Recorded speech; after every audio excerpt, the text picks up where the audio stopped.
Hello दोस्तों, स्वागत है आपका आपके अपने channel Indira TV the story box में। आज हम आप सभी के सामने एक नई कहानी के साथ आए हैं। मेरा नाम शेखर है और मैं इस खूबसूरत कहानी को लिखा है। पहली बार मैंने इस प्रेम कहानी पर अपनी कलम चलाई है। अगर इस कहानी में कोई त्रुटि हो तो मुझे क्षमा करें। इस कहानी का नाम गीता है। गीता को सच्चा प्यार हो जाता है। क्या वो अपने सच्चे प्यार को हासिल कर पाती है? कहानी इसी के इर्द गिर्द घूमती है।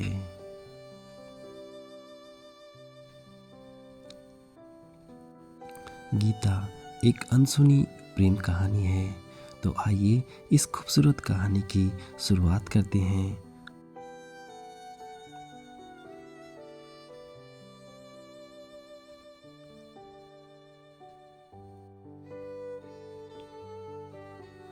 शहर से कई किलोमीटर दूर एक छोटा सा टापू था जो चारों ओर समुद्र से घिरा हुआ था और नदियाँ पहाड़ के साथ साथ चारों तरफ रेत ही रेत थे।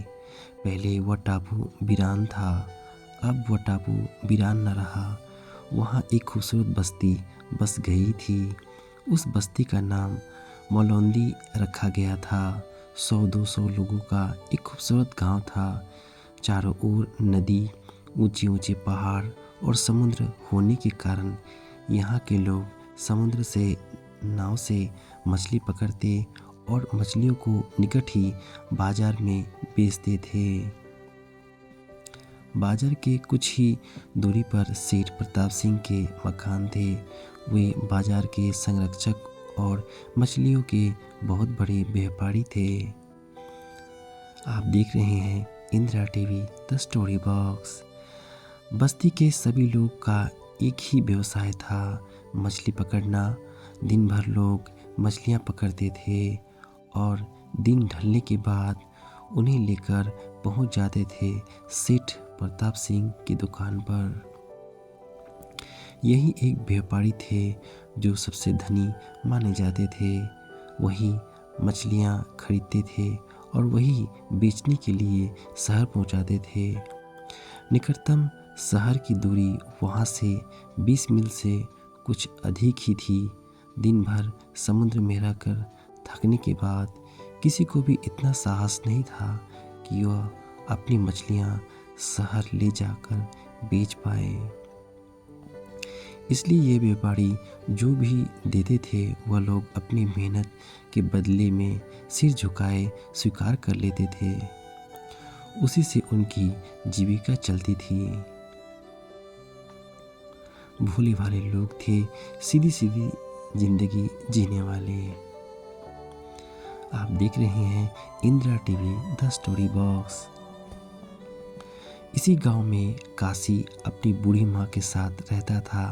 काशी 25 साल का नवयुवक था। वह सुंदर, परिश्रम होने के साथ साथ बहुत होनहार भी था। वह अपनी माँ को बहुत प्यार करता था। बाप का साया उठ जाने के बाद माँ ही तो उसका सहारा था। काशी सारा दिन समुद्र में मछलियाँ पकड़ता और उन मछलियों को सेठ प्रताप सिंह की दुकान पर बेच देता था। इसी से अपनी जीविका चलाता था। आप देख रहे हैं Indira TV the story box. Malaundi गांव में सप्ताह में केवल एक ही दिन बुधवार को ही बाजार लगता था। बस्ती से 6 मील की दूरी पर बुधवार के दिन बाजार लगता था। मछुआरे अपनी अपनी मछलियां लेकर बाजार जाया करते थे। आसपास की और भी बस्तियों के लोग वहां पर सामान बेचकर कुछ ज़रूरत की चीज़ें खरीदते जाया करते थे। काशी भी अपने दोस्त महेश के साथ मछली बेचने बाजार आया था। मछलियाँ जल्दी बिक गई थी। वह दोनों बाजार में घूम रहे थे, खूब मस्ती कर रहे थे। काशी का शरीर तगड़ा था, अच्छा खासा कमा लेता था। माँ हमेशा उसे समझाया करती थी, जो कमाता था उड़ा देता था। मछलियाँ बेचने पर वह और महेश ताड़ी वाले की दुकान पर पहुँचे थे। दोनों खूब पिए थे। अच्छा खासा नशा छा गया था। तब बड़े जोर की भूख लगी थी। वैसे भी उन दिनों उससे भूख बहुत लगा करती थी। मेहनत भी बहुत करता था और खाता भी बहुत था। थोड़ा सा नशा करने पर उसे भूख बहुत अधिक लगने लगी थी। महेश वह बाजार में घूम रहे थे। कुछ खाने के लिए नज़रें दुकान पर फिसल रही थी। तभी एक छोटे से टेंट के नीचे जलेबियाँ तलने वाला दिखाई दिया था। महेश को गर्म जलेबियाँ बहुत पसंद थी। उसके कहने पर वह दोनों उस ओर चल दिए थे। दो आदमी उनसे पहले खड़े थे। वह जलेबियाँ लेकर चले गए तो महेश ने आधा किलो देने के लिए कहा था और काशी ने हंसते हुए कहा, आधा किलो से क्या होगा, 1 किलो ही तलवा ले। तब महेश बोला, क्या जलेबियाँ ही खाएगा? इसके बाद कुछ और भी तो खाया जा सकता है। वह हंसते हुए आपस में बात ही कर रहे थे और दुकानदार जलेबियाँ तलने लगा था। तभी काशी को एक सुरीली स्वर सुनाई दिया, 2 रुपये की देना।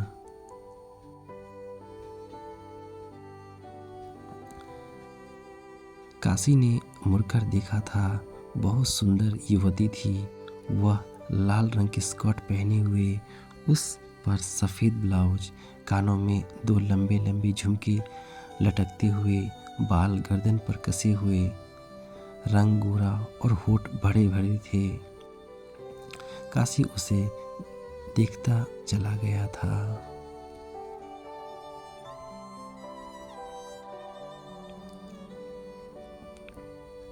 क्या टुकुर टुकुर देख रहा है? काशी कुछ नहीं कर पाया था। उस बूढ़े व्यक्ति के निकट ही खड़ी युवती ने कहा था, तू हर जगह क्यों उलझ पड़ती है गीता? उस युवती का नाम गीता था। जलेबियाँ ले और चल, गीता ने बूढ़ा बाप ने कहा था। काशी उस व्यक्ति की ओर देखता चला गया था। कमर झुकी हुई और हाथ में लाठी, मैली धोती के ऊपर सफ़ेद कुर्ता पहने। कुर्ता की दोनों जेबें कुछ अधिक ही मैली थी और उसमें बीड़ी और तंबाकू ठुसा हुआ दिख रहा था। आप देख रहे हैं Indira TV the story box. दुकानदार उस लड़की से 2 रुपये का नोट थाम चुका था और अचानक काशी को एक शरारत सूझी। दुकानदार से बोला, पहले हम आए हैं, तूने इनसे 2 रुपये का नोट क्यों लिया? दुकानदार ने हैरानी से उनके चेहरे की ओर देखा था और मुस्कुराते हुए बोला, तुम लोगों को देने के बाद दूंगा, तो नोट तभी थामना जब तुम सामान न दे पाओ, तो उसके पैसे नहीं लेने चाहिए। काशी के चेहरे पर मुस्कुराहट थी। आप देख रहे हैं Indira TV the story box. दुकानदार हंसा था। हंसते हुए बोला था, मेरे पास बहुत माल है और तुम चिंता मत करो। दुकानदार ने जैसे ही बड़े से बर्तन का कपड़ा हटाया था जलेबियाँ बर्तन में भरने के लिए, तो माल को देख काशी की मुस्कुराहट और गहरी होती चली गई। हंसते हुए बोला, पहले हमें खिला दो, हम पहले आए हैं। आप देख रहे हैं Indira TV the story box. हाँ हाँ, तुम ही खाओ, तुम्हारी तो बन भी चुकी है। काशी खामोश था। जब दुकानदार ने उसके लिए जलेबियाँ डाल दी, तब कागज़ थामते हुए काशी को बोला था, हमारे लिए 1 किलो और बना दो। क्या ले जानी है? दुकानदार ने पूछा था। नहीं, मैं खाने पीने की चीज़ें बोझ नहीं उठाया करता। जितना खा सकेंगे उतना ही लेंगे, उसके बाद इसकी बारी।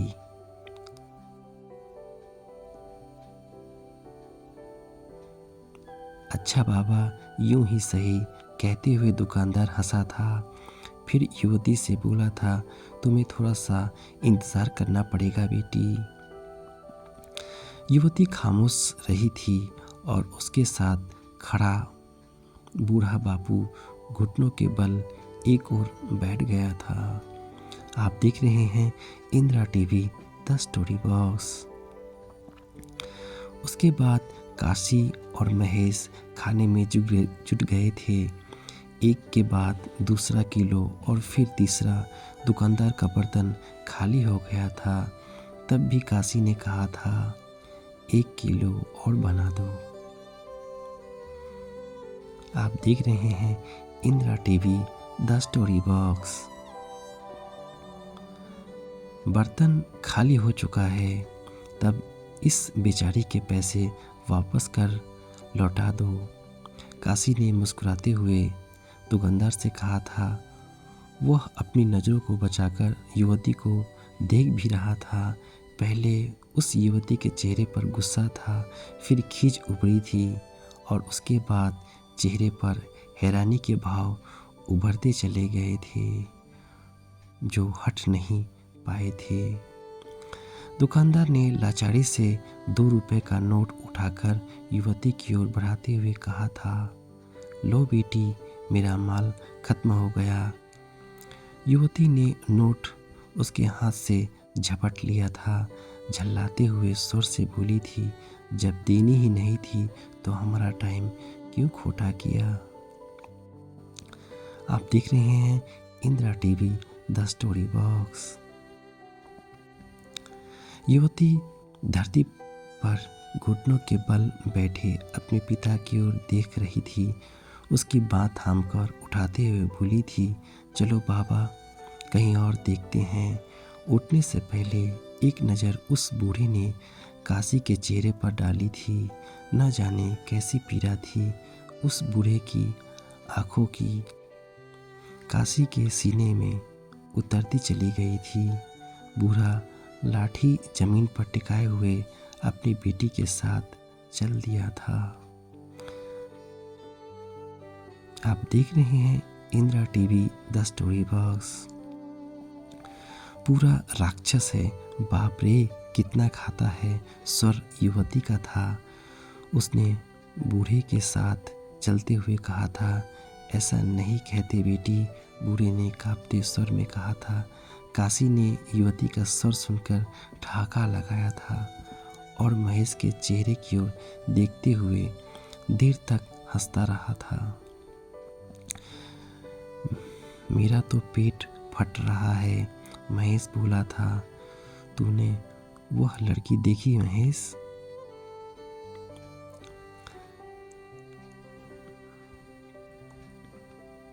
खाक देखूंगा। एक तो ताड़ी का नशा, उस पर जलेबियाँ, मेरी तो आंखें बंद होती चली जा रही है। बहुत सुंदर है यार, वह यहाँ खड़ी होती तो मैं 4 किलो और खा सकता था। जानता हूँ तेरे पास तो पेट नहीं कुआं है, लेकिन मेरे पास तो नहीं। अब कहीं जाकर थोड़ी देर लेटे तभी लौट पाएंगे, मेरे से तो चला भी नहीं जा रहा है। आप देख रहे हैं Indira TV the story box. और वह दोनों कुछ घने वृक्षों की छांव के तले जा लेटे थे। वहाँ देर तक सोते रहे थे।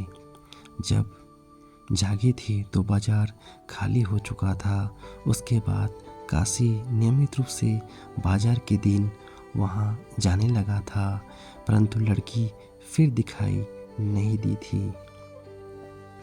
बहुत बार जाने के बाद काशी निराश हो चुका था। आप देख रहे हैं Indira TV the story box.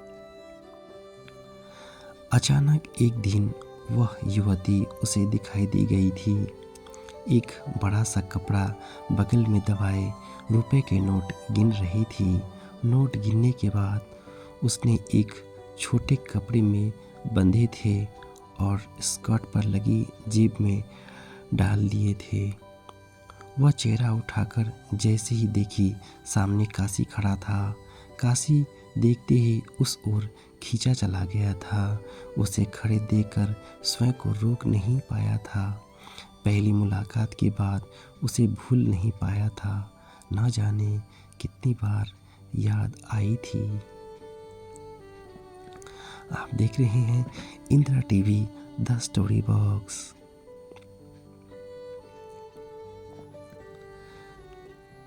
क्या देख रहा है? उस युवती ने गुस्से और खीस भरे स्वर से ही पूछा था। तेरा नाम क्या है? तेरे साथ वो बूढ़ा आज क्यों नहीं? ना चाहते हुए भी काशी का स्वर काँप गया था। तुझे क्यों बताऊं? तू यहाँ का दरोगा है। लड़की तब भी गुस्से में थी। मैंने तो वैसे ही पूछ लिया, नाराज क्यों होती हो? मेरा नाम गीता है। और कुछ? रास्ता नाप। तेरी क्या हमारे साथ रिश्तेदारी है जो मैं तुम्हें अपने बाप के बारे में बताऊं? काशी मुस्कुराया था। गुस्से में वह युवती और भी सुंदर होती चली गई थी। तमतमाए हुए चेहरे पर लाली उभर आई थी। तो वह तेरा बाप था? और क्या तेरा था?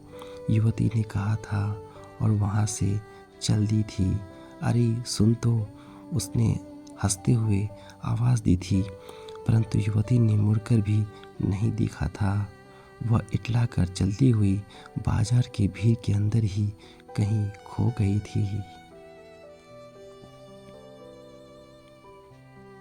आप देख रहे हैं Indira TV the story box. उसके बाद युवती उसे कभी कभी दिखाई दे जाती थी, परंतु वह चाहकर भी उसे बात नहीं कर पाता था। वह बस इतना ही जान पाया था कि वह युवती बाजार के दिन उसी के समान मछली बेचने आती है और बेचकर अपनी बस्ती वालों के साथ ही लौट जाती है। उस दिन उसकी मछलियाँ बिक ही नहीं रही थी। वह तो सोच चुका था कि बिकेगी ही नहीं। बाजार ही मंदा रहा था। सभी का हाल था। कुछ लोग तो बिना बेचे ही बांधकर चेहरे पर निराश लिए लौट गए थे, क्योंकि बाजार में भीड़ घटने लगी थी। काशी की मछलियाँ बहुत देर बाद बिकी थी। उसे भी दाम बहुत कम मिले थे। मछलियाँ बेचने के बाद काशी ताड़ी की दुकान पर गया था। ताड़ी पीते हुए वह बाजार को खाली होते हुए देखे जा रहा था। आप देख रहे हैं Indira TV the story box.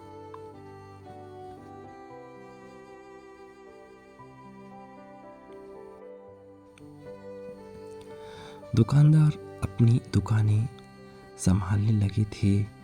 दिन उगते ही जहां भीड़ हो जाती थी, दिन ढलते ही वीरान जैसी हालत हो जाती थी। लोग अपने अपने घरों को लौट जाते थे, रह जाते थे। दूर दूर तक बांसों के ऊपर टंगे छप्पर और दूर तक बिखरे हुए वृक्षों के झुंड। बाजार बंद होने के बाद भी काफ़ी देर तक दुकानदारों की बैलगाड़ियों के आगे लगे बैलों की गले में बंधी घंटियों की आवाज़ कानों में पड़ रही थी।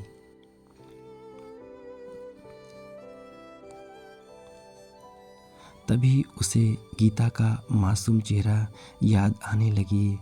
उसने बात करने का साहस तो नहीं कर पाता था, परंतु उसे देखने का लालच भी नहीं छोड़ पाता था।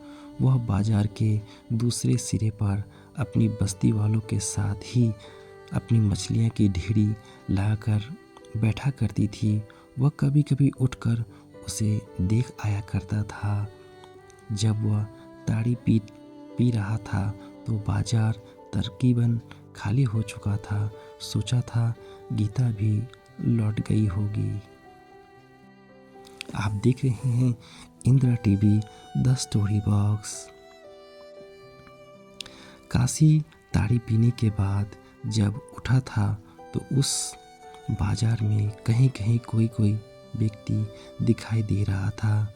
दिल ढलने लगा था और वह दुकानदारों को बैलगाड़ियाँ जाते हुए देख झूमता हुआ बाजार के बीच चल रहा था, जहाँ कुछ घंटे पहले बहुत भीड़ थी और अब बिल्कुल वीरान सा लग रहा था।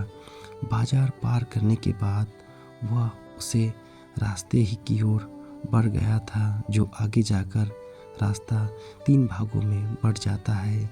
एक राह उसके अपने गांव की ओर जाती थी। आप देख रहे हैं Indira TV the story box.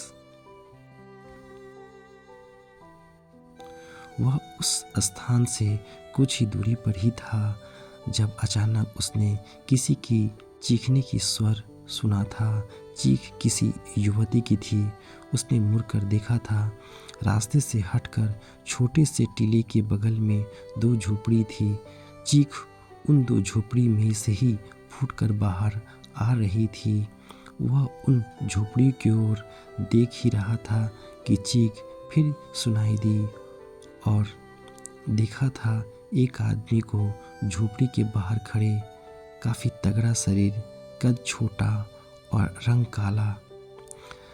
अचानक ध्यान आया था कि इस आदमी को पहले कहीं देखा है और फिर वह उसी स्थान पर याद आ गया था जहाँ देखा करता था। वह गीता के निकट ही बैठकर मछलियाँ बेचा करता था और गीता की बस्ती का ही होगा। काशी यही सोचकर वह उन झोपड़ी की ओर बढ़ता चला गया था। वह आधे रास्ते पर ही था कि इस बार चीख का स्वर ऊंचा ही सुना था, बचाओ बचाओ।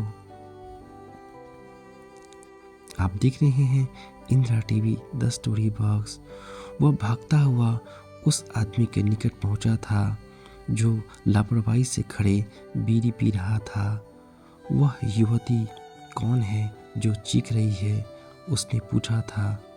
तुम्हें क्या लेना देना, अपने रास्ते पर जाओ। मेरी भाई की बीवी है, दोनों में किसी बात का झगड़ा हो रहा है।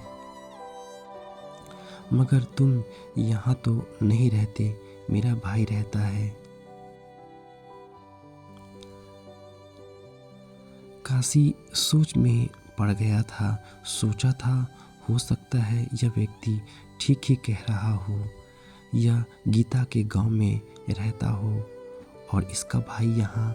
फिर भी बोल पड़ा था, पहले कभी यहाँ किसी युवती को देखा नहीं, कभी नहीं देखा नहीं, मतलब क्या यहाँ आ नहीं सकती। कहते हुए इस व्यक्ति ने लापरवाही से बीड़ी का टुकड़ा एक ओर उछाल दिया था। काशी उसके चेहरे की ओर देखता रहा था। उसका मन बार बार कह रहा था कि वह व्यक्ति सच नहीं कह रहा है। इस व्यक्ति के चेहरे पर कोई ऐसी बात है जो उसे ऐसा सोचने पर विवश कर रही है। फिर किसी युवती की चीख उसके कानों में पड़ी। इस बार चीख बहुत ऊंची थी, स्वर घुटा घुटा सा था। काशी ने बंद दरवाजे की ओर देखा था। लकड़ी के बंद दरवाजे में लंबी दरार थी। झोपड़ी मजबूत थी। निचला हिस्सा फूस का नहीं, लकड़ी का बना हुआ था। फूस की छत भी काफी मजबूत थी। आप देख रहे हैं Indira TV the story box. जैसे ही काशी ने उस दरवाजे की ओर कदम बढ़ाया था, वह व्यक्ति झपटकर उसके सामने आ गया था।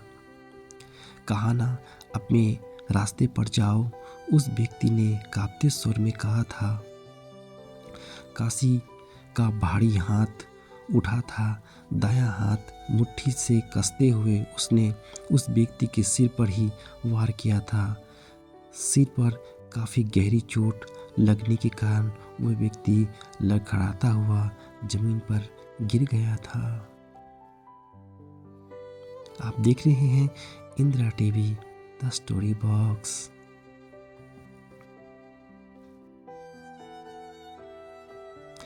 काशी ने आगे बढ़कर दरवाजा पर जोरदार लात मारी और घर का दरवाजा खुल गया था। दिन ढलने के बाद की मध्य रोशनी दरवाजे के भड़ाक से खुलते ही झोपड़ी में पहुंची थी और इस मध्यम रोशनी में जो उसके सामने था वह किसी की व्यक्ति को होश उड़ा सकता था।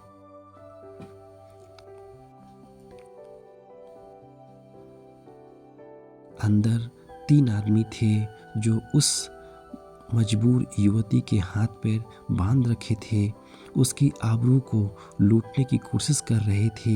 युवती कुछ जख्मी सी नजर आ रही थी, लेकिन वे सफल न हो पाए। काशी झोपड़ी में बहुत तेजी के साथ घुसा और अपनी टांग और हाथ का भरपूर इस्तेमाल करते हुए तीनों लोगों को बुरी तरह से मारा। किसी के पैर पर, किसी के कंधे पर तो किसी के पीठ पर चोट लगी और इस तरह वे लोग वहीं ढेर हो गए। लेकिन एक व्यक्ति ने एक धारदार हथियार से काशी पर वार किया। काशी भी थोड़ा जख्मी हो गया था। आप देख रहे हैं Indira TV the story box. Kashi उस युवती से कहता है कि डर की कोई बात नहीं, सब ठीक है, आप कपड़े पहनकर बाहर आ जाओ, मैं बाहर ही खड़ा हूँ। यह कहते हुए वह झोपड़ी से बाहर निकल गया था। वह अपने पीछे हल्की सी आहट सुनाई दी थी। उसने पीछे मुड़ के देखा और उसकी आंखें हैरानी से फैलती चली गई थी। गीता, तुम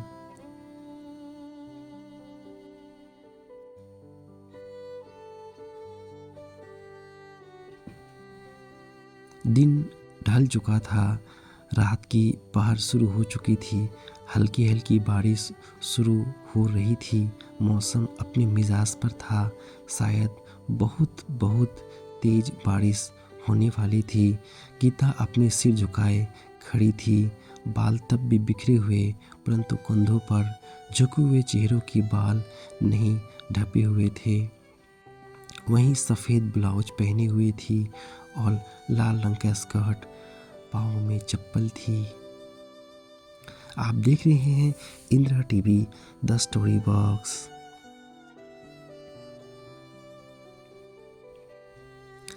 आओ चले, वह मुड़ते हुए बोला था। न जाने आज गीता की देख पाने का साहस वह देर तक क्यों नहीं कर पाया था।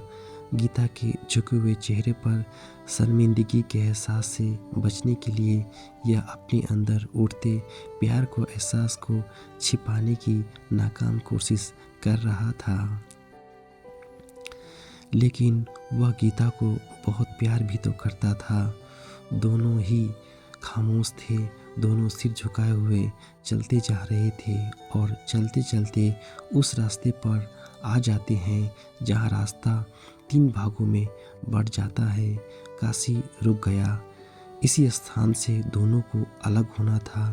काशी को अपने गांव की ओर बढ़ना था और गीता को अपने गांव की ओर जाने वाली राह पर। आप देख रहे हैं Indira TV the story box.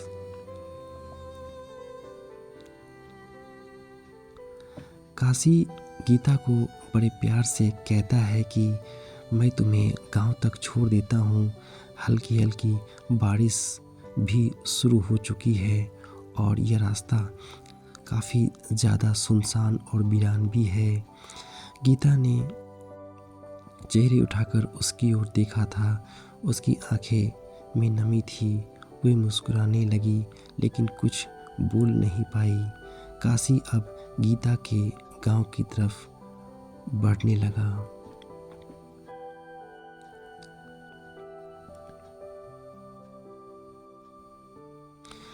तुम्हारी पत्नी गीता का स्वर काँपा था। नहीं है, काशी ने सिर हिलाया था। बस एक बुरी माँ है, वही मेरी दुनिया है। गीता कुछ क्षण तक उसके चेहरे की ओर देखती रही थी, फिर अपने गांव की ओर जाने वाली राह पर बढ़ते हुए बोली थी, तुम्हारा एहसान है मुझ पर। मैं बहुत डर गई थी। काशी कुछ बोल नहीं पाया, उसके साथ चलने लगा था। चारों तरफ अंधेरा उतरता चला गया था और तेज हवा में वृक्ष काँप रहे थे। बारिश शुरू हो गए थे। दोनों खामोश चलते रहे थे बहुत देर तक। तब गीता ने ही उस खामोशी को तोड़ा था। मैं अब्दुल को अपना भाई ही समझती रही हूँ, वह भी मुझे धोखा देगा, कभी भी नहीं सोच सकती थी। मैं उससे मिल चुका हूँ। जब तुम चीख रही थी, वह झोपड़ी के बाहर खड़ा बीड़ी पी रहा था। दरवाज़ा भी उसी ने बंद किया था। गीता ने सिर झुकाए हुए कहा था, आप देख रहे हैं Indira TV the story box.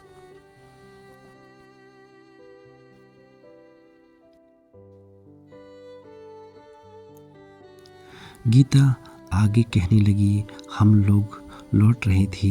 गांव के सभी लोग तो थे ही। आज बाजार में बहुत मंदा था। कुछ ही बेच पाए थे, बहुतों के पास बच गई थी। मेरा मन बहुत भारी था। बापू बहुत दिन से बीमार चल रहे हैं। हकीम जी से आज दवाई लेनी थी। 10 दिन की दवा एक साथ देते हैं। पूरे 7 रुपये देने पड़ते हैं। मेरे पास तो 3 ही थे। सोचा था कि मछलियाँ नहीं बेच पाऊँगी। बेच पाती तो कोई कठिनाई नहीं होती।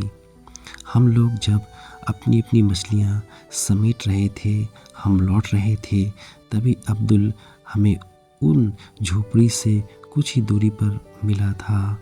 मुझसे कहा था, गीता एक आदमी मेरी सारी मछली खरीद ली है। 25-30 आदमियों की दावत दे रहा है। उसे और भी मछलियाँ चाहिए। मेरे साथ चल, मैं तेरी भी बिकवा देता हूँ। लेकिन किसी से कहना नहीं, इससे किसी को पता चल जाएगा तो सभी बेचने के लिए भागेंगे। तब मैं क्या जानती थी कि अब्दुल के मन में खोट है। मैं सोची मछलियाँ अच्छे दाम में बिक जाएगी तो बापू के लिए दवा ले लूँगी। मैं अब्दुल के साथ चली गई। अब्दुल मुझे इन्हीं झोपड़ी की ओर ले आया था। झोपड़ी के दरवाजे पर पहुंचकर रुकते हुए बोला था, अंदर चली जा। मैं जैसे ही झोपड़ी के अंदर कदम रखा, वह तीनों मुझ पर झपट पड़े थे। तब मैंने चीखते हुए मुड़कर देखी तो अब्दुल ही मुस्कुराते हुए दरवाज़ा बंद कर रहा था। आप देख रहे हैं Indira TV the story box.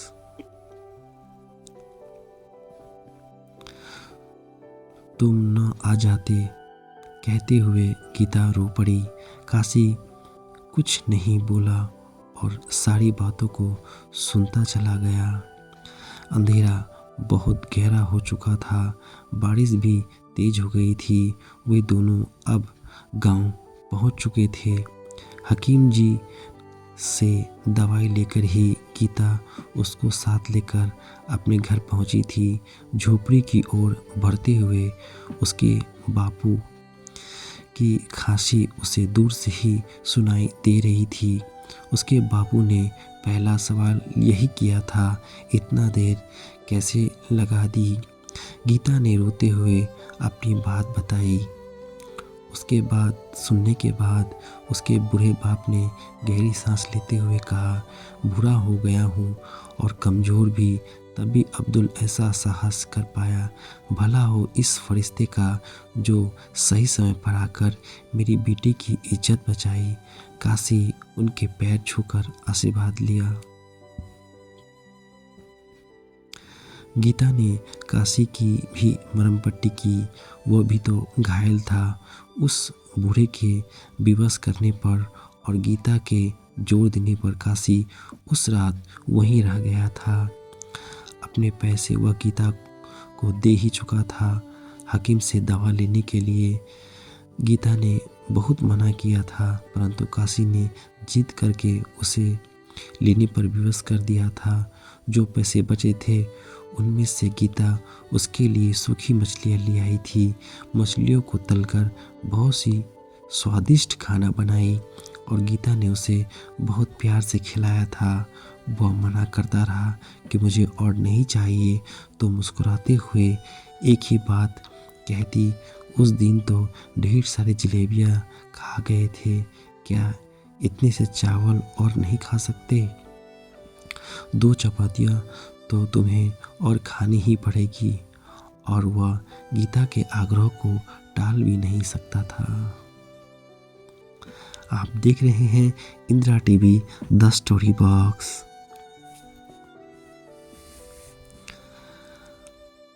जब काशी सोने लगा तो गीता से पूछा था, सुबह गांव वाले मछली पकड़ने कितने बजे जाते हैं? 6 बजे। क्यों? गीता ने पूछा था। काशी ने कहा, मुझे भी तो अपने गांव पहुंचना है। माँ चिंता कर रही होगी। मछलियाँ पकड़ने मुझे भी जाना है। उसने गीता से कहा था, मुझे 5 बजे जगा देना, और गीता ने उसे 5 बजे जगा दिया था। वह गीता से विदा लेकर वहाँ से जाने लगा और फिर जाते जाते बस काशी ने गीता से इतना ही पूछा कि इस बार बाजार के दिन आओगी ना? गीता ने मुस्कुराते हुए अपना सिर हाँ में हिलाया था। आप देख रहे हैं Indira TV the story box. अगली बार वह उसे बाजार के दिन दोनों की मुलाकात हुई थी। बहुत खुश दिखाई दी। उसने मिलते हुए चाहते हुए बोली थी, अपने पैसे मुझसे ले लो, आज मछलियाँ भी जल्दी बिक गई है और भाव भी अच्छा मिला है। काशी ने मुस्कुराते हुए कहा था, तुम्हारे बापू की तबीयत कैसी है? तब गीता ने उदास स्वर में कहा था, वैसे ही है, वह ठीक हो जाएंगे तब मैं पैसे ले लूँगा। गीता ने बहुत जिद की थी, लेकिन उसने नहीं लिए थे। उसके बाद गीता ने जिद की थी उसे जलेबियाँ खिलाने की। वह बहुत मना करता रहा, परंतु अंत में गीता के सामने हार माननी ही पड़ी। दुकान पर जाते ही जब गीता ने 1 किलो के लिए कहा तो काशी ने मुस्कुराते हुए दुकानदार से कहा था, आधा किलो ही देना। दुकानदार वही था। तब गीता ने कहा था, उस दिन तो बहुत खा गए थे। काशी हंसा था। प्यार भरी नज़रों से गीता के सुंदर चेहरे की ओर देखते हुए बोला था, वह सब तुम्हें चिढ़ाने के लिए किया था। क्यों? गीता ने पूछा था। काशी के पास इस बात का कोई उत्तर नहीं था। वह गीता के चेहरे की ओर देखते मुस्कुरा रहा था। दुकानदार जलेबिया को तलते हुए उन दोनों के चेहरे को देखकर हैरान था और मुस्कुराते हुए कहा, उस दिन तो दोनों बहुत झगड़ रहे थे और आज दोनों में सुलह कैसे हो गई? दुकानदार की बात सुनकर दोनों मुस्कुरा दिए। वे कुछ बोल नहीं पाए। जलेबियाँ लेकर वहाँ से चले गए। दुकानदार उन दोनों को जाते हुए देखता ही रह गया। आप देख रहे हैं Indira TV the story box. उस दिन वह दोनों बहुत देर तक बाजार में घूमते रहे। जब दिन ढलने के बाद गीता अपनी बस्ती वालों के साथ लौटने लगी तो वह काशी को एकटक देखे जा रही थी। आंखें नम थी। काशी भी अपनी गीता को देखते जा रहा था जब तक वह आंखों से ओझल न हो गई। आप देख रहे हैं Indira TV the story box. अगली बार बाजार के दिन काशी की नज़रें बेबसी से गीता की ओर खोज रही थी, परंतु गीता उसे कहीं भी दिखाई नहीं दी। वहाँ के लोगों से पूछा पर कोई लाभ नहीं हुआ। काशी बाजार से लौट आया था। पूरे सप्ताह में वो बहुत उदास रहा और अगले सप्ताह भी गीता नहीं आई।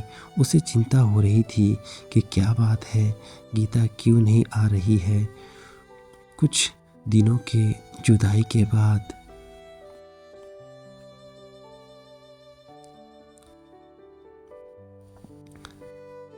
तीसरे सप्ताह गीता काशी से बाजार में मिली। उसका सुंदर चेहरा पीला पड़ चुका था और आंखें सूजी हुई थी, जैसे बहुत रोई हो।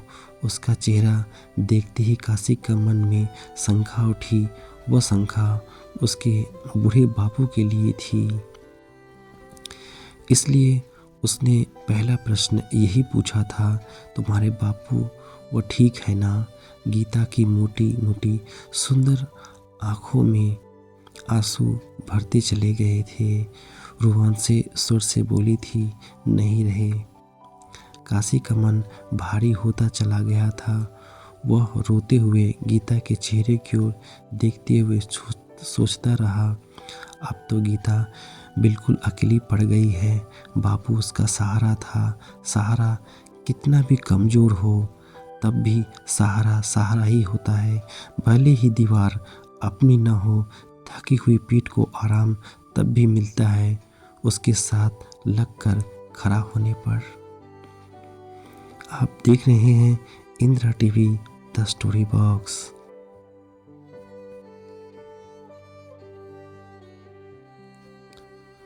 मुझे बहुत दुख है गीता, काशी केवल इतना ही कह पाया था। गीता कुछ नहीं बोली थी, सिर झुकाए आंसू बहाती रही। मेरे योग्य कोई काम हो तो कह देना, संकोच मत करना।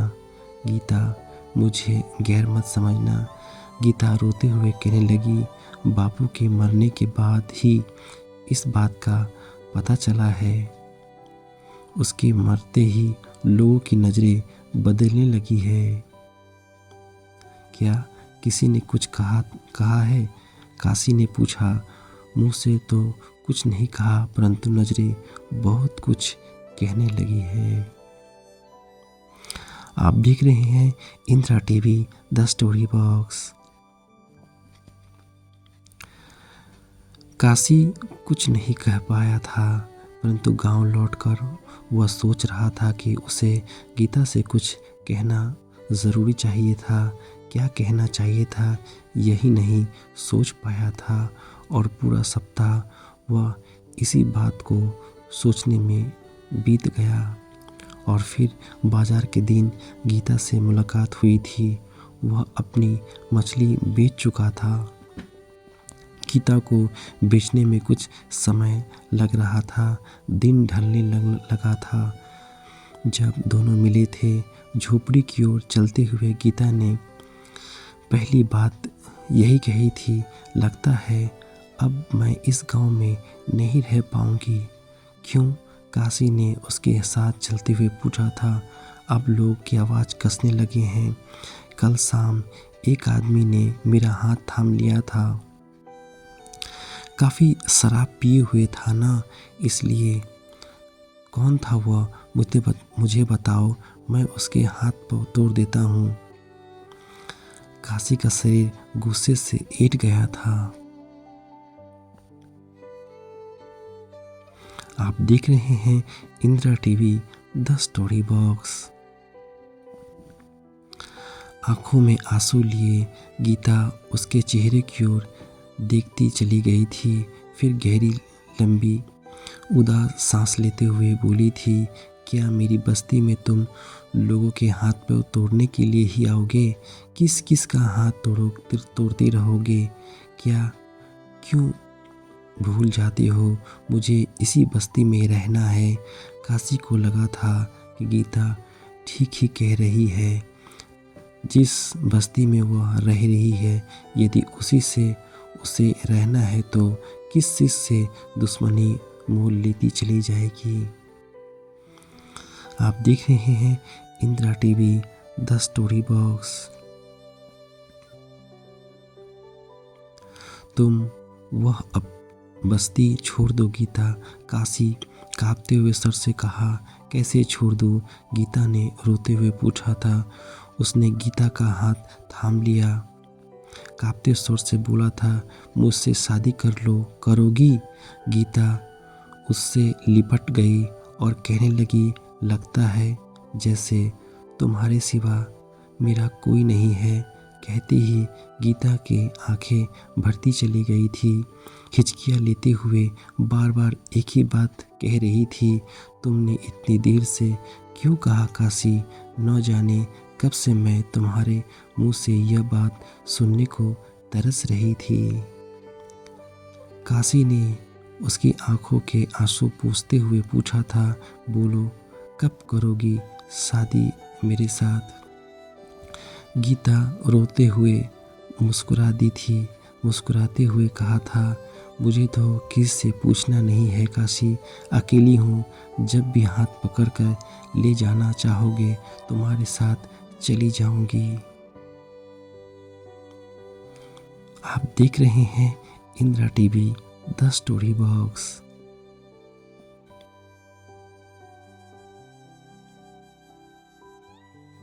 और काशी ने उसका हाथ उसी क्षण मजबूती से पकड़ लिया था। भावुकता भरे स्वर में बोला था, मुझे भी किसी से नहीं पूछना, बस गांव में मेरी बूढ़ी माँ है जो मेरे पसंद को इनकार न करेगी। माँ को बहुत खुशी होगी, वह हमेशा मेरे लिए चिंता करती रहती है। गीता मेरे साथ अभी चलो। गीता ने अपना हाथ नहीं छुड़ाया था, वह सिर झुकाए उसके साथ चल दी थी। दोनों गांव पहुंचे थे। काशी क्या गांव, काशी की बूढ़ी माँ बहुत खुश हुई। गीता ने उनको प्रणाम किया। फिर गीता ने उसके घर को फूलों से सजाया और संवारा भी था। अगली सुबह गीता और काशी की शादी बड़ी धूमधाम से हुई। तब काशी का दोस्त महेश और उसके घर वाले भी आए थे। शादी की दावत शाम तक चली और दावत में चावल, सब्जियां और मछलियां ही विशेष रूप से परोसी गई थी।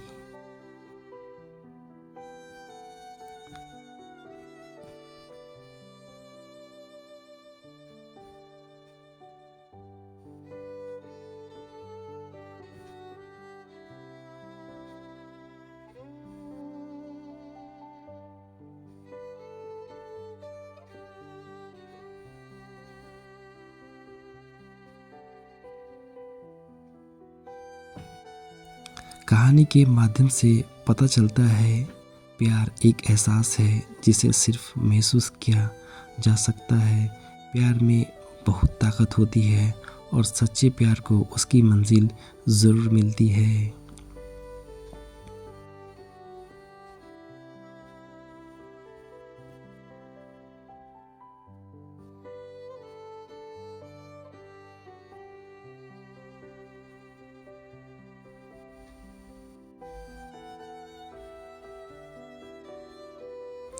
अगर आपको हमारी गीता कहानी पसंद आई हो तो इसे अपने मित्रों के साथ शेयर करें और अपनी बहुमूल्य राय के लिए आप हमें कमेंट कर सकते हैं। साथ ही साथ चैनल को लाइक और सब्सक्राइब करना ना भूलें। इस चैनल को बहुत प्यार देने के लिए आप सभी को तहे दिल से शुक्रिया। अपना ख्याल रखिए। धन्यवाद दोस्तों। फिर मुलाकात होगी अगली कहानी में।